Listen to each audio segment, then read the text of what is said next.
હે guys, welcome to યુક study official. હું છું રાજ પરમાર અને તમે ભણી રહ્યા છો અર્થશાસ્ત્રનું ત્રીજું ચેપ્ટર, જેનું નામ છે નાણું અને ફુગાવો. ઓકે, તો ખૂબ જ મજાનું ચેપ્ટર છે, ખૂબ ઇન્ટરેસ્ટિંગ ચેપ્ટર છે. આ ચેપ્ટરમાં જો મેઇન ટોપિક્સની વાત કરવામાં આવે તો મેઇન ટોપિક્સમાં 3 પ્રશ્નો જે છે ખાસ તમારે કરવાના છે. બોર્ડની એક્ઝામ માટે ખૂબ આઈએમપી છે. ઓકે, તો પહેલો પ્રશ્ન જે છે એ સાટા પ્રથાની મર્યાદા છે. બીજો પ્રશ્ન જે છે નાણાંના કાર્યો છે અને ત્રીજો છે જે ફુગાવાના કારણો છે. આ એટલા માટે ખાસ છે કારણ કે આને 5 માર્ક્સમાં આવવાની સંભાવના ખૂબ જ વધારે છે. ઓકે, એટલે આમાંથી 1% પણ બાકી રાખવાનું નથી. તો ફટાફટ હવે આપણે ચેપ્ટર તરફ આગળ વધીએ. તો સૌથી પહેલાં તમને જોવા મળશે એક વર્ડ જેનું નામ છે પ્રસ્તાવના. હવે તમને એક વસ્તુ કહી દઉં કે પ્રસ્તાવનાનો એટલો મોટો રોલ હોય છે કે એના પરથી સાહેબને ખબર પડી જાય કે આ વ્યક્તિને કે આ વિદ્યાર્થીને કેવું નોલેજ છે. બરાબર. હવે તમે કોઈ પિક્ચર જોતા હશો તો પિક્ચરમાં તમે જોયું હશે કે હીરોની એન્ટ્રી કંઈક અલગ જ ટાઈપની હોય છે. હેલિકોપ્ટર એક આવે છે, હેલિકોપ્ટરમાંથી હીરોભાઈ પોતાનો પગ બહાર કાઢે છે, સૂટ બૂટ પહેરેલો હોય છે, ચશ્મા બસમાં ટીકાયેલા હોય છે, વાળ બાળ આમ ઉડતા હોય છે, પવન ફૂંકાતો હોય છે, અને ભાઈ ધીરે રહીને પછી આમ સૂટ બૂટ કરીને ભૂઈ ઉતરે છે. તો આ રીતે બધું હોતું હોય છે. તો ત્યારથી જ તમને ખબર પડી જાય કે હા, હીરોમાં કંઈક અલગ જ દમ છે, આ પિક્ચર જોવાની મજા આવવાની છે. તો એ જ રીતે આ પ્રસ્તાવના હોય છે. પ્રસ્તાવના એટલે એક પ્રકારની હીરોની એન્ટ્રી. હવે અહીંયા હીરો કોણ છે? જે પ્રશ્ન આપેલું છે એ આપણો હીરો છે. હવે એ હીરોની એન્ટ્રી તમારે કેવી પાડવાની છે એ તમારા હાથમાં છે. તમે એક રાઇટર છો, ડાયરેક્ટર છો, બધું જ છો, તમારે એની એન્ટ્રી પાડવાની છે. ઓકે, તો પ્રસ્તાવના ખૂબ જ મોટો રોલ પ્લે કરે છે અને જ્યારે 5 માર્ક્સનો પ્રશ્ન આવે ત્યારે આ પ્રસ્તાવના ખૂબ જ મહત્ત્વની બની જાય છે. બરાબર. એટલે પ્રસ્તાવના તમારે ધ્યાન આપવાનું છે અને 5 માર્ક્સમાં જ્યારે હોય તો સાહેબને સૌ પ્રથમ પ્રસ્તાવના દેખાવી જોઈએ. તો હવે આપણે આ પ્રસ્તાવના તરફ આગળ વધીએ. તો પ્રસ્તાવનામાં તો પહેલાં તો ચેપ્ટરનું નામ તમને કહી દઉં. ચેપ્ટરનું નામ શું હતું આપણું? નાણું અને ફુગાવો હતું. બરાબર. હવે ચેપ્ટર તો આના પરથી ખબર પડી જશે કે 2 પાર્ટમાં ડિવાઈડ છે. ફર્સ્ટ ઇઝ નાણું અને સેકન્ડ ઇઝ ફુગાવો.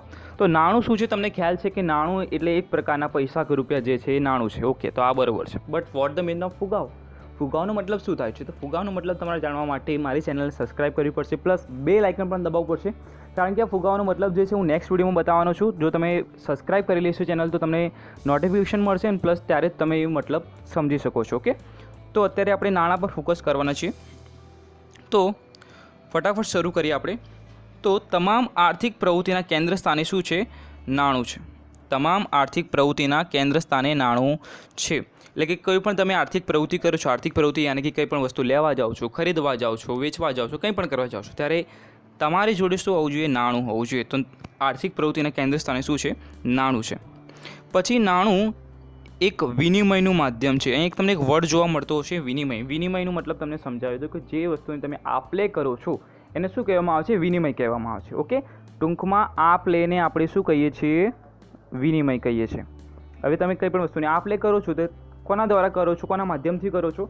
નાણાં દ્વારા કરો છો. તો નાણું એક વિનિમયનું માધ્યમ છે. બરાબર. તે મૂલ્યનું સંગ્રાહક છે. હવે મૂલ્યનું સંગ્રાહક એટલે જેનો સંગ્રહ થઈ શકે છે. તમે તમારા મમ્મી પપ્પાને જોયા હશે કે એ લોકો શું કરતા હોય છે કે ફ્યુચરના કોઈ પણ પ્રોગ્રામ છે, કંઈક પ્રસંગ આવવાનો છે તો એના માટે અત્યારથી જ તેઓ સેવિંગ ચાલુ કરી દેશે. સેવિંગ કેમ શક્ય છે? કારણ કે તમે નાણાંનો સંગ્રહ કરી શકો છો. આથી એક નાણું એ શું છે? મૂલ્યનું સંગ્રાહક છે. લોકો શા માટે સેવિંગ કરતા હોય છે? કે ભવિષ્યમાં કોઈ પણ જરૂરિયાતો ઉદ્ભવવાની છે તો એના માટે લોકો નાણાંને બચાવતા હોય છે. માનવીની જરૂરિયાત કેવી છે? અમર્યાદિત છે અને બધી જ જરૂરિયાતો જાતે પૂરી કરી શકતો નથી. નાથી તે પરસ્પર વિનિમય દ્વારા પોતાની જરૂરિયાતો સંતોષે છે. હવે આનો મતલબ તમને જણાવી દઉં કે તમારી પહેલું, જો તમને ઇકોનોમિક્સમાં એક વસ્તુ અલગ પણ કહી દઉં કે જ્યારે પણ એવું કંઈક વસ્તુ આવે કે જેમાં તમને સમજણ નથી પડતી, યા કંઈક અલગ જ લાગતું હોય તો તેમાં પોતાનું એક્ઝામ્પલ લઈ લો. પોતાનું એક્ઝામ્પલ લેવાથી એક અલગ ફાયદો થશે, જે તમને જણાવી દઉં કે ભણવામાં તમને પહેલાં તો અલગ મજા આવશે, ઇકોનોમિક્સમાં ઇન્ટરેસ્ટ પડવા લાગશે અને જે કોન્સેપ્ટ છે એ પૂરેપૂરો ખબર પડવાની છે. તો તમને જણાવી દઉં કે તમારી જરૂરિયાત કેવી છે. પહેલાં મને કહી દઉં કે મર્યાદિત છે કે અમર્યાદિત છે. મર્યાદિત એટલે એક જ વસ્તુ પૂરતી અને અમર્યાદિત એટલે અસંખ્ય વસ્તુઓ તમને મળે તો પણ પૂરી ના થાય. હવે તમે અત્યારે 12મામાં ભણી રહ્યા છો તો શું તમને સાયકલ મળી એ ખુશ છો? ના. તમે સ્કૂલમાં સાયકલ લઈને જતા હશો, તમે ખુશ હશો નહીં. હવે કોલેજમાં જશો એટલે પપ્પાને જોડે ઈચ્છા હશે, પપ્પા દ્વારા તમે એક બાઇક મેળવો, સ્કૂટી મેળવો, મોંઘો મોબાઈલ મેળવો, પછી લેપટોપ આવે, પછી 4 વ્હીલર આવે, પછી બંગલો, આ તે બધું ચાલુ જ રહેવાનું છે. એટલે કે અત્યારના માનવીની જે જરૂરિયાત છે કેવી છે? અમર્યાદિત છે. હવે તમને કોઈ પણ જરૂરિયાત ઉદ્ભવી, સપોઝ કે તમારે મોબાઈલ લાવવો છે તો શું તમે એને ઘરે બનાવવાના છો? ના. તમે શોપમાં જશો અને મોબાઈલ પરચેસ કરશો. તો આ જે વસ્તુ કર્યું તમે શું કર્યું, પરસ્પર વિનિમય કર્યું, અને આના દ્વારા તમારે જે મોબાઈલની જરૂરિયાત હતી એ તમે સંતોષી છે. બસ આ સેન્ટેન્સમાં એવું જ કીધું છે. હવે આખરમાં એક જે 2 લાઈનો લખી છે ઇમ્પોર્ટન્ટ છે, કે એમાં એમ લખ્યું છે કે શરૂઆતમાં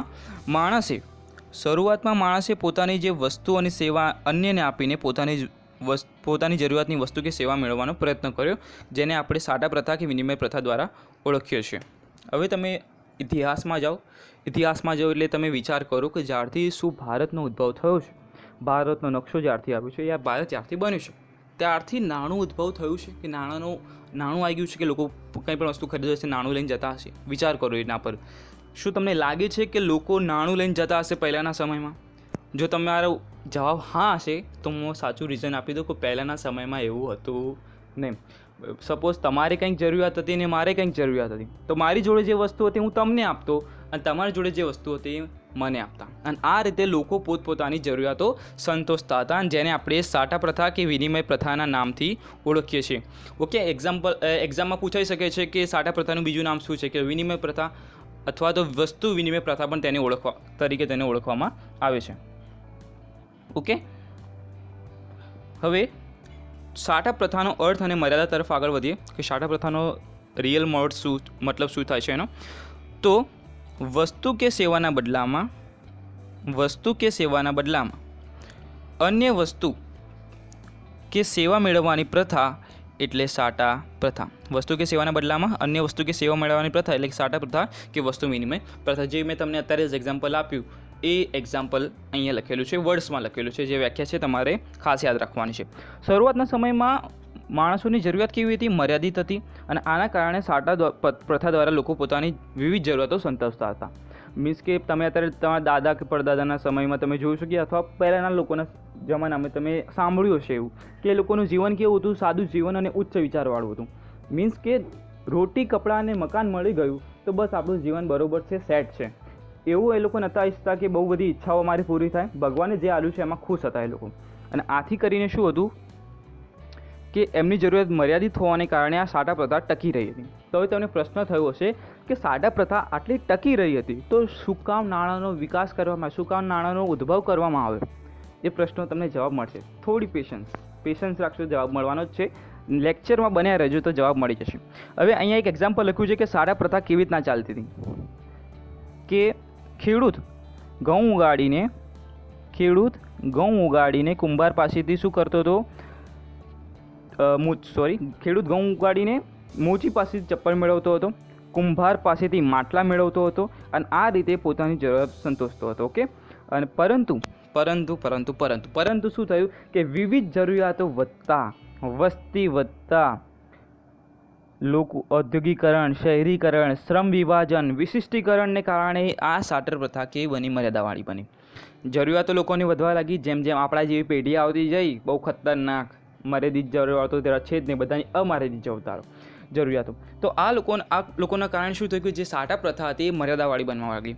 ઔદ્યોગિકરણ થયું એટલે કે ઉદ્યોગોનો વિકાસ થવા લાગ્યો. શહેરીકરણ એટલે લોકો ગામમાંથી શહેર તરફ આવવા માંડ્યા. શ્રમ વિભાજન, વિશિષ્ટીકરણ, આ બધાને કારણે શું થવા લાગ્યું કે જે સાટા પ્રથા હતી એ ધીરે ધીરે મર્યાદાવાળી બનવા લાગી.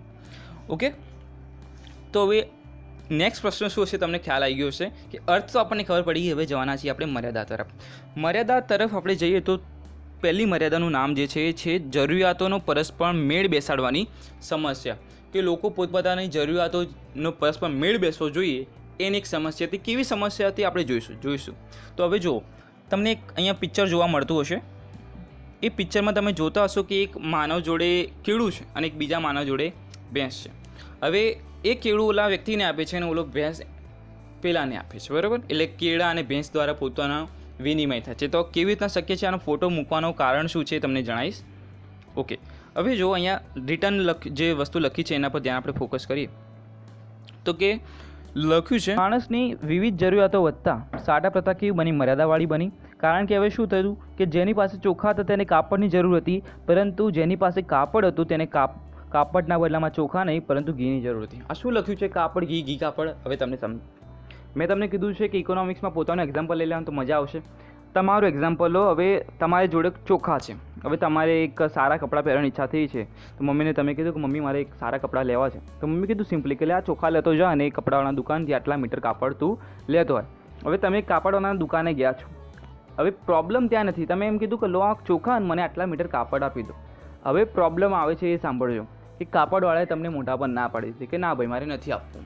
કેમ ના પાડી એનું પાછળનું રીઝન પણ કહી દઉં કે એ કાપડવાળાને ચોખા નહોતા લેવા, એના બાપડાના ઘરમાં શેની જરૂર હતી? ઘીની જરૂર હતી. એટલે એ ભાઈએ ના પાડી દીધું કે ભાઈ મારે કાપડ આપવું નથી, જો તમે મને ઘી આપતા હોય તો જ હું તમને કાપડ આપીશ, અધરવાઇઝ હું તમને કાપડ આપીશ નહીં. હવે બંનેની જરૂરિયાતો અડધી રહી ગઈ. એક વ્યક્તિ જો તમે છો એમને શું કહેવાય કાપડ મળ્યું નહીં, અને જે કાપડવાળો વ્યક્તિ છે એને ઘી મળ્યું નહીં, બરાબર. તો બંનેની જરૂરિયાતો કેવી બની? અધૂરી રહી ગઈ. તો આ રીતે જેમ જરૂરિયાતો છે એનો પરસ્પર મેળ બેસાડો શું થયો? અઘરો બનતો ગયો. ઓકે. અને હવે તમને જણાવી દઉં કે આ પિક્ચર મૂકવાનું કારણ શું છે કે હવે સપોઝ કરો કે 10 મણ ઘઉં છે, 10 મણ ઘઉં એટલે 1 મણ બરાબર તમને કહી દઉં 1 મણ એટલે 20 કિલો થાય. 1 મણ ઘઉં એટલે કેટલા થાય? 20 કિલો થાય. હવે 10 મણ ઘઉં છે, એ ઘઉંના બદલામાં એક ગાયનો વિનિમય થાય છે. એટલે કે તમારે ગાય પરચેસ કરવી છે તો તમે 10 મણ ઘઉં લઈને જાઓ છો અને ગાય મળી જશે, ત્યાં પ્રશ્ન નથી. પ્રશ્ન ક્યાં છે? હવે તમને જણાવું કે તમારી જોડે સપોઝ કેટલા ઘઉં છે? 5 મણ ઘઉં છે. કેટલા મણ ઘઉં છે? 5 મણ ઘઉં. તો હવે તમને એના બદલામાં કેટલી ગાય મળશે? શું તમને ગાયનું વાછરડું મળશે યા ફિર અડધી ગાય મળશે? આ બહુ મોટો પ્રશ્ન છે અને આ પ્રશ્નનું નિવારણ છે નહીં. અને આના કારણે શું થયું? જરૂરિયાતોનો પરસ્પર મેળ બેસાડવાની સમસ્યા ઊભી થઈ અને આમ અવિભાજ્ય વસ્તુ સામે વિભાજ્ય વસ્તુનો વિનિમય કેવો થયો? અઘરો થયો. અવિભાજ્ય વસ્તુ એટલે અહીંયા જેને ભાગી ના શકાય એ, જેનું એક્ઝામ્પલ આપણે ગાય લીધું એ, અને વિભાજ્ય વસ્તુ એટલે કે જેને ભાગી શકાય, જેનું એક્ઝામ્પલ આપણે ઘઉં તરીકે લીધું એ, બરાબર. ઘઉં આપણે ભાગી શકીએ છીએ 10 મણ, 20 મણ, 30 મણ, ઓકે, એ પ્રમાણે. તો અવિભાજ્ય વસ્તુ સામે વિભાજ્ય વસ્તુનો વિનિમય અઘરો થતો. ફર્સ્ટ હતી મર્યાદા આપણે. હવે આપણે સેકન્ડ મર્યાદા તરફ જવાના છીએ. આશા કરું છું કે ફર્સ્ટ મર્યાદામાં તમને ખબર પડી ગઈ હશે.